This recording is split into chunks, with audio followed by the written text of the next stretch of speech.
մտածում էի, թե ինչքան կարևոր է եղել նաև հին ժամանակներում փիառված լինելը։ Տաղանդը բավարար չի եղել հին ժամանակներում, ու լիքը տաղանդավոր մարդկանց անուններ այսօր կամ չգիտենք, կամ շատ քիչ գիտես, որ սկսում ես խորանալ կոնկրետ այդ թեմայի մեջ, նոր imանում ես, բացահայտում ալնում։ Ինչքան նկարիչներ ենք, չէ՞, մենք մեր համար բացահայտել տենց։ Թերագնահատված կամ գերագնահատված։ Այն օրը նայում էի անունը Պետրո Տորիջանո, Միքելանջելոյի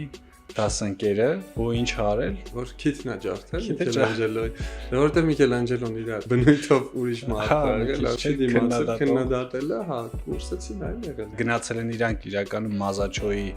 որմնանկարներից մեկը արտանկարեն ու տենց դասը սովորեն, հա, անտեղի քննադատելա, ես էլ չդիմացա,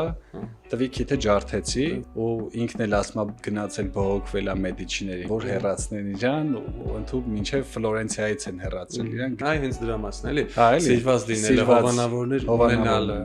Նաև ասենք, թե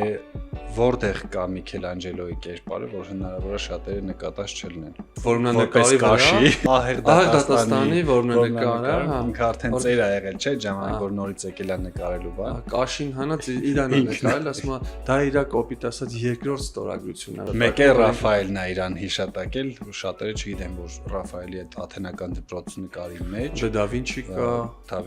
ժամանակի ինքը հայտնի կա, մարդիկ, ասիկ Ռաֆայելը կա, Միքելանջելոն կա։ Միքելանջելոն էլ կա։